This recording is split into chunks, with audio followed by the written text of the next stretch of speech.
क्या समझ आया इस वीडियो के अंदर?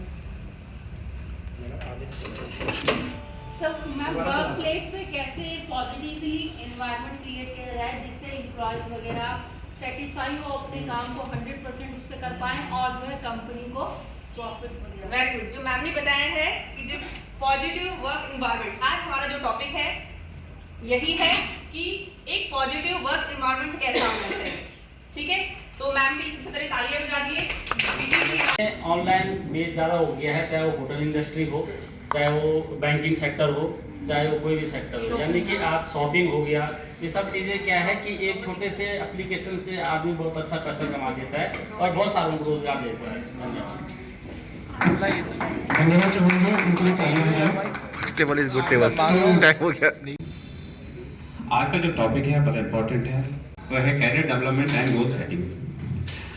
तो देखा जाए जो लास्ट 3 और 4 डेज में जो हमने यहाँ पे जो भी ट्रेनिंग की है, तो उसमें काफ़ी ऐसे जैसे गोल टास्क एक्टिविटीज़ जो हमने की वो सारे इससे से रिलेटेड थे। जितनी भी हमने एक्टिविटीज़ की है, कैसे हमने गोल सेट करना है और कैसे प्लानिंग करना है, थोड़ा कैरियर, अगर कैरियर का अगर मैं एक शब्द में तो थ्रो और लाइफ, कि अपने लाइफ में आप क्या क्या करना चाहते हो, एक प्लानिंग बनाते हो।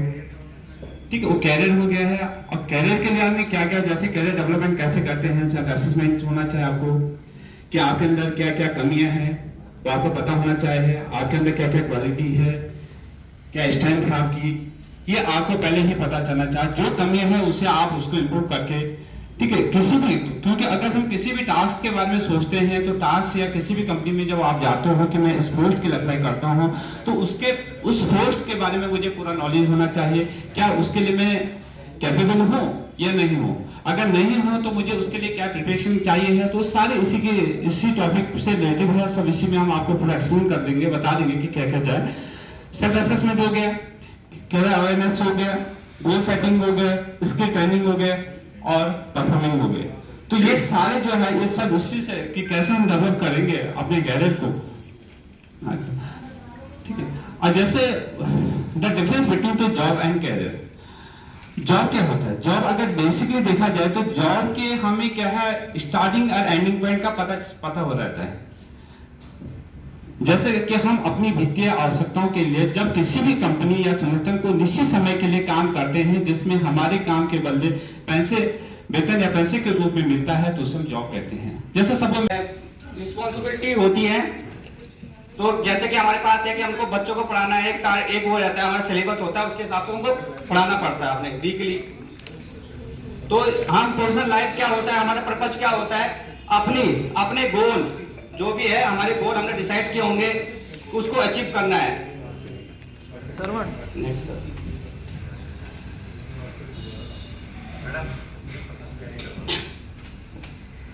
तो आज के दुनिया के हिसाब से आपको अपने काम को आपको अपने को तैयार करना पड़ेगा। तो उसके लिए आपको नई नई स्किल सीखनी पड़ेगी और उन स्किल को डेवलप करना पड़ेगा।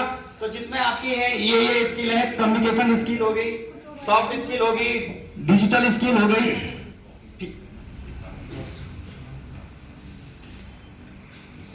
अब है इसमें नेक्स्ट टॉपिक है हमारा माय इंटरेस्ट एंड एबिलिटीज। तो इसमें पहले तो हमारा इंटरेस्ट किस चीज में है और हमारी एबिलिटीज क्या है, क्षमताएं क्या है हमारी। तो इसमें पहले तो इंटरेस्ट क्या होता है, तो आपका पहले तो इंटरेस्ट ये क्या है कि जो काम हम करते हैं अपने मन से, जो आपको पसंद होता है। जैसे हमारे राजकुमार सर हैं, इनको गाना बहुत पसंद है, तो ये मन से गाते हैं। तो ऐसी एबिलिटीज क्या है कि जो हम काम करते हैं तो काम करते करते हमको इतनी प्रैक्टिस हो जाती है, वो हमारे पास की स्किल आ जाती है। जैसे कम्युनिकेशन को हम यदि बोले तो हम मुंह के द्वारा बोल रहे हैं, दूसरा सुन रहा है, माने speaking and listening, it is oral communication. इसको ये ओरल कम्युनिकेशन में आ जाता है। दूसरा होता है हमारे पास रिटन कम्युनिकेशन, माने हम एक आदमी रिटन कर रहा है, दूसरा उसको रीड कर रहा है, it is a written communication. जैसे हम मेल लिखते हैं, व्हाट्सएप में मैसेज लिखते हैं, ये हो जाता है आपका रिटन कम्युनिकेशन। अब नेक्स्ट आता है हमारे पास नॉन वर्बल कम्युनिकेशन।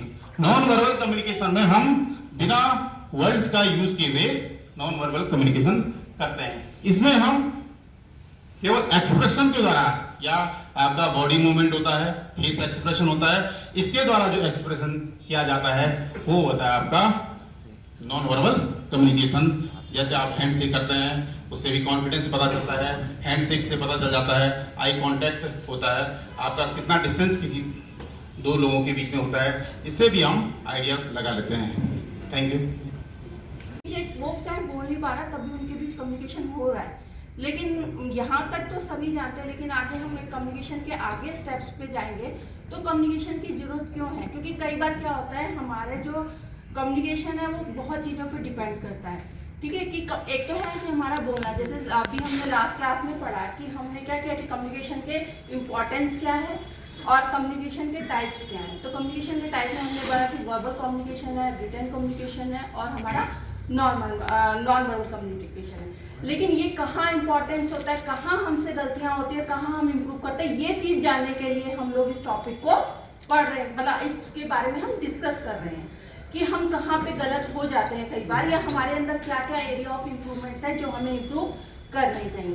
तो जैसे कि सबसे पहले बात हुई कि रिटन कम्युनिकेशन, तो रिटन कम्युनिकेशन जब कब करते हैं आपको पता होगा, पहले से आपने पढ़ा होगा, फॉर्मल होता है और इनफॉर्मल होता है। फॉर्मल में जनरली हम अपने फ्रेंड्स वगैरह को, इनफॉर्मल में हम अपने फ्रेंड्स वगैरह को लिखते हैं, फॉर्मल में हम ऑफिशियल लेटर्स लिखते हैं। तो लेटर्स कैसे होने चाहिए, शॉर्ट होने चाहिए, ग्रामेटिकल मिस्टेक्स नहीं होनी चाहिए। ठीक है, तो आप आजकल जैसे ईमेल है तो ईमेल के थ्रू आप लेटर्स वगैरह भेजते हैं। ठीक है, तो रिटन कम्युनिकेशन ग्रामेटिकल कोई मिस्टेक नहीं होना चाहिए, क्लियर होना चाहिए, और जिसको आप लेटर लिख रहे हैं उसको आपको पता होना चाहिए उसको पहले से क्या पता है, क्योंकि ऑफिशियल लेटर्स में क्या होता है कई बार रेफरेंस दिया जाता है, तो अगर आप उसको प्रीवियस लेटर का रेफरेंस देंगे तो इजीली उस चीज को समझ पाएगा। तो जब आप रिटन कम्युनिकेशन करते हैं तो इन चीजों का ऑफिस में जरूर हमें ध्यान रखना चाहिए। ठीक है, उसके बाद आता है हमारा स्पीकिंग। तो स्पीकिंग कई तरह की होती है, कई बार हम फेस टू फेस बात कर रहे होते हैं, कई बार हम क्या करते हैं ऑनलाइन बात कर रहे होते हैं, तो वो सब चीज़ों में भी हमें बहुत ध्यान रखना चाहिए कि हम किस तरह से बात करें। ठीक है, ऑफिस में क्या होता है, एक ऑफिशियल लैंग्वेज होती है, एक डिकोरम मेंटेन, भी हम लोग बहुत अच्छे फ्रेंड्स हम आपस में ऐसे वर्ड यूज कर लेते हैं कि वो लोगों पे गलत इम्पैक्ट पड़ता है, तो हमें क्या है इन चीज़ों का ध्यान जरूर रखना चाहिए। ये करीब 2004 की बात है, एक व्यक्ति थे वेंकटेश अय्यर, तो उन्होंने वहाँ पे देखा, वहाँ पे ऑब्जर्व करा कि ये वड़ा पाव जो है वो सभी जगह मतलब स्ट्रीट फूड में मिलता है वहाँ पे। ठीक है, तो इतना मतलब क्लीन भी नहीं रहता है स्ट्रीट फूड, सभी लोग पसंद भी नहीं करते हैं। तो उसके दिमाग में एक आइडिया है कि क्यों ना मैं कुछ वैरायटी इसमें लेके आऊँ वड़ा पाव में, कि कई सारे टेस्ट हो वड़ा पाव के अंदर ही, ऐसे ही मतलब एक वैरायटी लेके आऊँ और साथ में इसे मैं एक रेस्टोरेंट में भी लेके आऊँ, मतलब रेस्टोरेंट में सर्व करूँ मैं इसको। तो उसने एक रेस्टोरेंट वहाँ पे खोला, मतलब छोटा सा एक सेटअप था उसका, एक स्टेशन है वहाँ पे रेलवे स्टेशन, उसके पास ही उसने खोल लिया और वहाँ पे उसने उसका पहला आउटलेट वहाँ पे स्टार्ट किया। एक उद्यमी और एंटरप्रेन्योर में क्या बेसिक डिफरेंस होता है, तो कोई बता सकता है एंटरप्रेन्योर क्या होता है? एंटरप्रेन्योर जो होता है वो अपने साथ साथ समाज के लिए होता है कि हमने समाज को क्या देना है, उनकी समस्याओं का समाधान करता है, उनकी समस्याओं का समाधान। तो जैसे कि सर ने आपने देखा होगा कि काफी सारी चीजें उसमें बताई थी कि सोशली कैसे वो प्रभावित करता है, साइकोलॉजिकली कैसे प्रभावित करता है, और आपने एक बेसिक जो एंटरप्रेन्योर बेसिकली क्या होता है कि आपने देखा होगा कि एक नए आइडिया के साथ जो है एक बिजनेस स्टार्ट करता है। आपने देखा होगा डोमिनोज पिज्जा देखा है, तो पिज्जा वाला क्या करता है कि वो उसको आधे घंटे की डिलीवरी के साथ उसने उसको आगे लाया, बाकी भी पिज्जा बेच रहे थे, लेकिन उन्होंने क्या किया कि उसने बोला कि हम जो है इसको आधे घंटे में आपको डिलीवर करके देंगे, नहीं तो आपको सारा पैसा वापस होगा। या फिर आपने देखा होगा कि आपके या हमारे शहर में टैक्सी स्टैंड होते हैं, टैक्सी वगैरह चलती हैं, लेकिन आज के डेट में आप देख रहे हो ओला और उबर आ गया।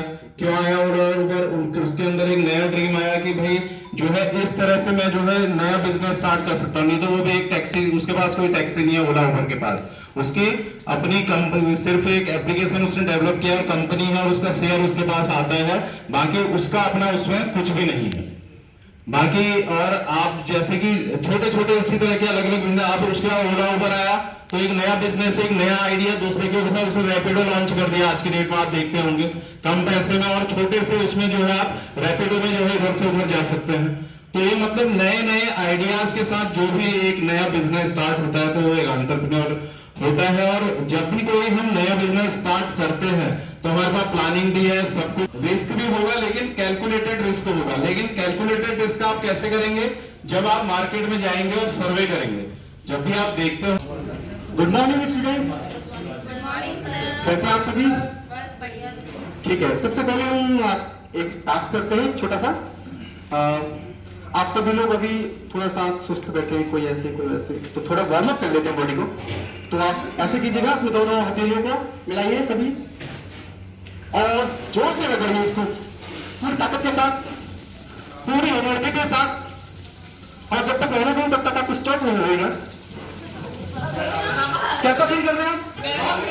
क्या क्या फील कर रहे हैं बताओ? बॉडी में नहीं हो रही है, थोड़ी एक्टिव से लग रहे हो। अब छोड़िए, अब बताइए कैसा फील कर रहे हैं? नहीं, हाँ, कल परसों ऐसा हो रहा था कि एसी बार बार ऑफ किया जा रहा था और अब जो है आप एसी के साथ अपने टेम्परेचर को मेंटेन करके रख सकते हो। ठीक है, तो अब आते हैं पूरे टॉपिक पे। टॉपिक से पहले मैं आपसे एक क्वेश्चन करूंगा। आप लोग जितने भी यहाँ पे हो ये बताइए कि 10th का जो आपने एग्जाम या क्लास में थे तो कौन से ईयर में थे? मतलब सबसे पहले वाले और सबसे लास्ट वाले, मतलब 70s 90s 80s 90s 90s में हाई स्कूल में कौन कौन थे? 90s वाले सेक्शन में 87 में। ठीक है, 87 से पहले कोई नहीं। ठीक है, 87 और लेटेस्ट देखते हैं 2000 पहले नहीं, 90 99 नहीं, सबसे 99 के बाद नहीं है। ठीक है, तो 87 to 99। ठीक है, हम इस पे पहुंचे हैं कि 87 से 99 हम लोग ने 10th क्लास में। तो मैं क्या करता हूं, हम क्या करते हैं कि फ्यूचर में और अपने 10th की क्लास, उस स्कूल, उस क्लास के बारे में सोचिए कि आपने 10th के एग्जाम दिए। अब जो जो मैं कहता जाऊंगा वो आप उसको सुनते जाइएगा, उससे फील करते जाइएगा। 10th क्लास के बाद 10th का बोर्ड दिया आपने, आप अच्छे अंकों में उत्तीर्ण हुए, फिर उसके 2 साल बाद आपने 12th का बोर्ड दिया, वहां भी आप अच्छे अंकों के साथ पास हुए। उसके बाद आप में से बहुत से कुछ लोगों ने ITI किया होगा, कुछ ने पॉलिटेक्निक। आपने देखा होगा कि कुछ कंपनी ऐसी होती हैं जैसे टाटा है ना, तो टाटा का नाम ही जो है एक तरह से विश्वास का नाम है। आप एक बार टाटा की कोई भी सामान खरीद लेंगे, जैसे मान लिया ज्वेलरी ही है, ये तनिष्क की ज्वेलरी है और जब से मैंने तनिष्क का एक बार ज्वेलरी ली है तो मैं जब भी लेती हूँ वहीं से ही लेती हूँ, कहीं और मैं नहीं जाती। तो 5 आसान तरीके जिनसे अच्छी कस्टमर सर्विस दी जा सकती है। मुस्कान के साथ ग्राहकों का स्वागत करना। ठीक है, यानी मान लिया आपका मुंह ही सड़ा हुआ है तो जो ग्राहक आएगा वो तो पैसे वापस चला जाएगा, है ना, तो कहेगा यार पैसे भी देंगे और बेइज्जती भी करवाएंगे, इससे अच्छा तो दूसरे दुकान से ले लें, है ना। फिर धैर्य से ग्राहकों की मदद करना। कई बार ग्राहक ऐसे आ जाते हैं कि वो डिसाइड नहीं कर पाते कि उन्हें क्या चीज खरीदनी है और कितने, मतलब कितना उनका बजट है। इस तरह से आगे मैं कंटिन्यू करूंगा।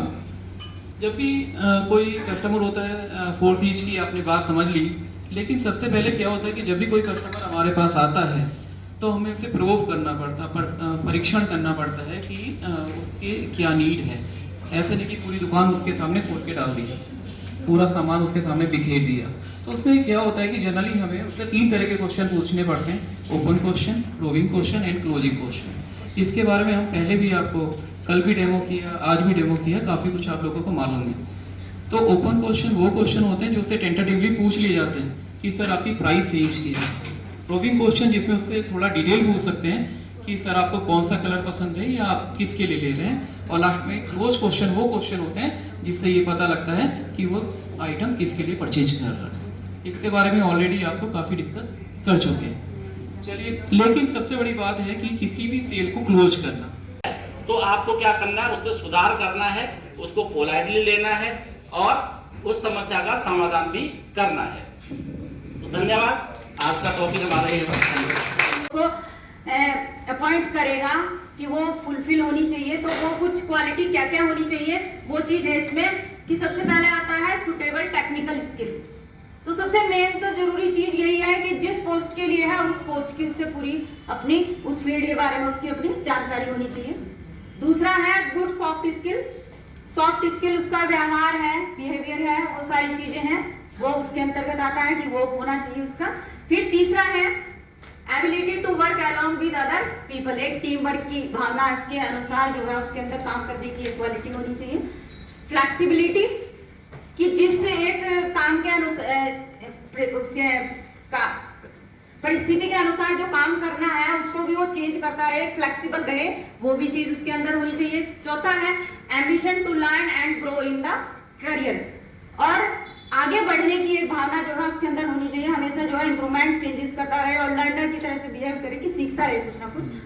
फिर है हार्ड वर्क और डेडिकेशन, अपने कार्य के प्रति जो है हमेशा डेडिकेट रहे और हार्ड वर्क रहे। सदियों से पहले भी होता था एक दूसरे से संपर्क, बाकी अब भी होता है। तो पहले कैसे करते थे हम? लेटर भेज के, लेटर भेज के। उससे भी पहले कबूतर के थ्रू, बिल्कुल। लेकिन उससे भी पहले मैसेंजर नहीं, कबूतर के थ्रू, सही बात है, मैसेंजर के थ्रू भी जा सकते हैं। हाँ, लेकिन उसमें समय लगता था। मोस्टली हमारा संपर्क जो है अपने पास पड़ोस या अपने रिश्तेदारों से ही रह पाता था। देखिए, हमारे देश की बढ़ती हुई जनसंख्या और जो 2025 का लक्ष्य रखा गया है कि 5 ट्रिलियन हमने प्राप्त करना है और 2047 में जो डेवलप्ड से डेवलपिंग कंट्रीज हमने अपने देश को बनाना है, तो उसके लिए उद्यमी की बहुत ज़्यादा ज़रूरत है। उसी टॉपिक को आगे बढ़ाते हुए आज जिस चीज़ के बारे में हम बात कर रहे हैं, कारोबार के बारे में, सबसे पहले बिजनेस के बारे में।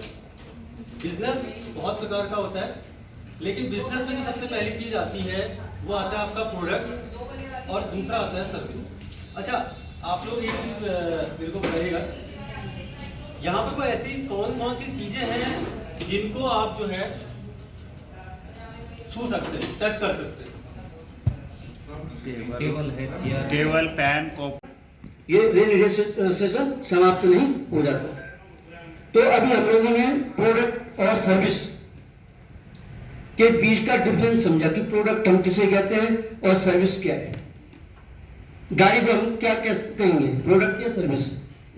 गाड़ी और गाड़ी की धुलाई। वेरी गुड, वेरी नाइस, आप लोग बहुत अच्छा सुन रहे हैं और समझ रहे हैं। इसी क्रम में अगर आपको कोई क्वेश्चन है तो आप पूछ सकते हैं। एनीबॉडी? हाँ,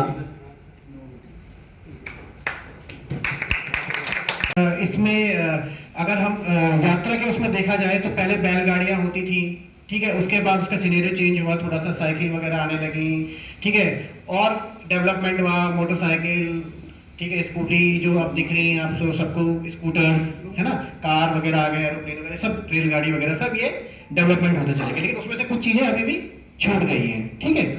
तो पहले तांगे की सवारी वगैरह ये देखते होंगे आप, है ना, मसूरी वगैरह में अगर कभी कोई पुराने टाइम में गया हो तो वहाँ तांगे की सवारी वगैरह चलती थी, ठीक है, हाथ वाली गाड़ी वाली, ठीक है। तो ये सब सिनेरियो क्या है, चेंज हो रहा है।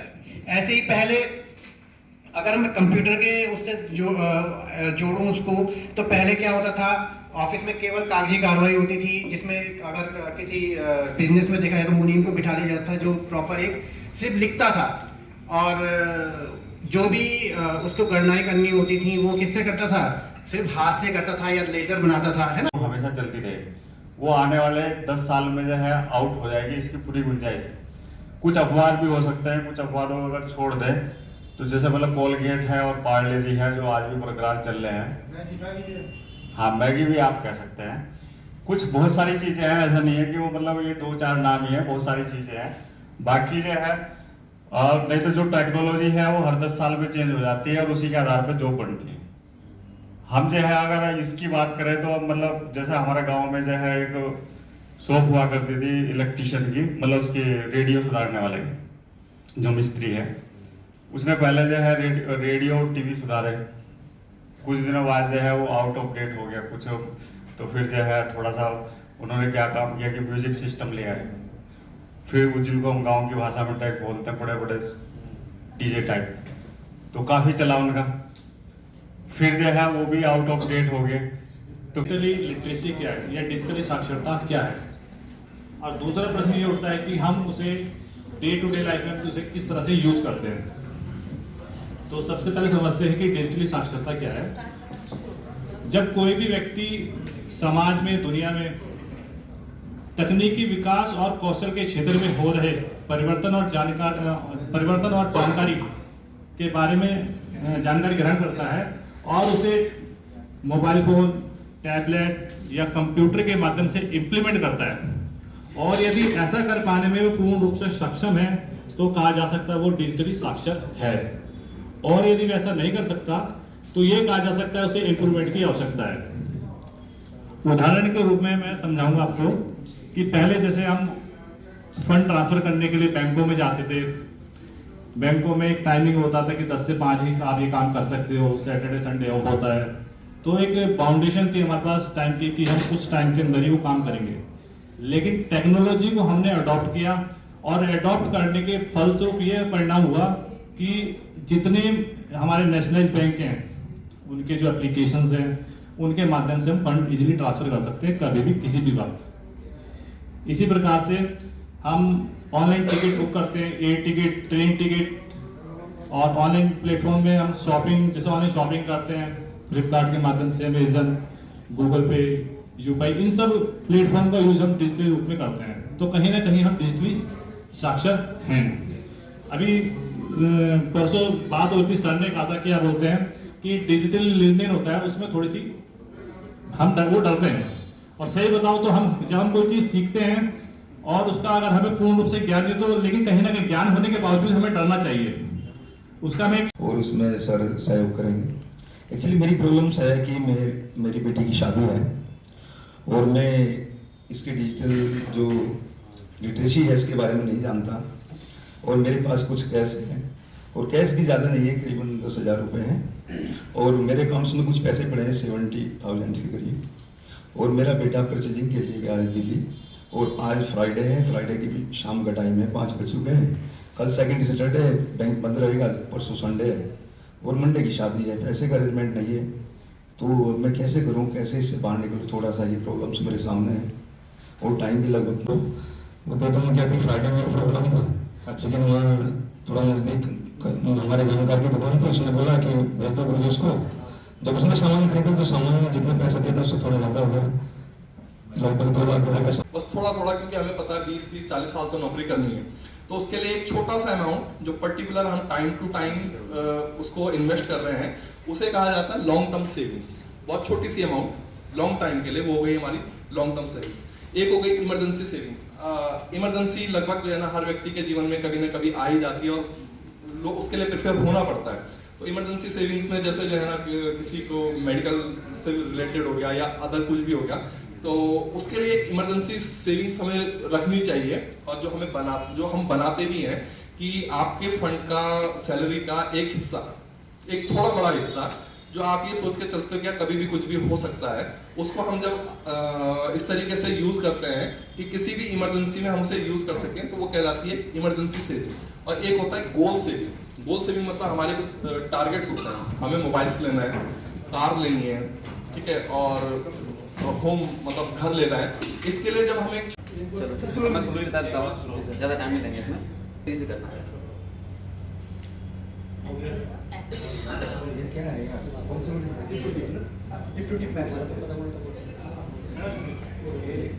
और वो फास्ट करने की प्रैक्टिस है, बाद में कर लीजिए। चलो सर, कोई नहीं, बाद में कर लीजिए।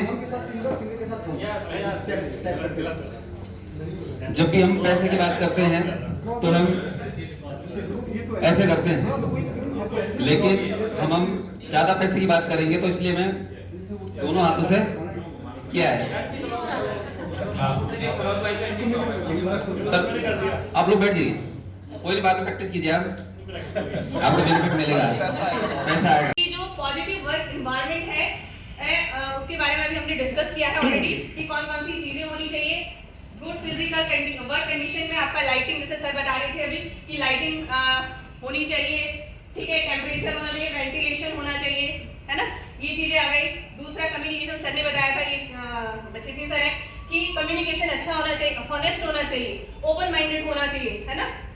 थर्ड वन है कि हमारे जो कलीग्स हैं, वो हमारे जो सुपीरियर हैं, वो कैसे होने चाहिए, कोऑपरेटिव होने चाहिए। जैसे टीम वर्क का हमने बताया कि टीम वर्क भी हो सकता है, ग्रोथ अपॉर्चुनिटी होनी चाहिए, है ना, तभी तो हम लोग कहीं भी काम करते हैं कि हमें जब ग्रोथ मिलेगी तभी हम वहाँ पे अच्छा काम करेंगे, ठीक है। वर्क लाइफ बैलेंस होनी चाहिए, जो हमारी वर्क लाइफ है और हमारी पर्सनल लाइफ है, दोनों बैलेंस होगी, तभी हम किसी भी फर्म में या किसी भी ऑर्गेनाइजेशन में अच्छा काम कर सकते हैं, ठीक है।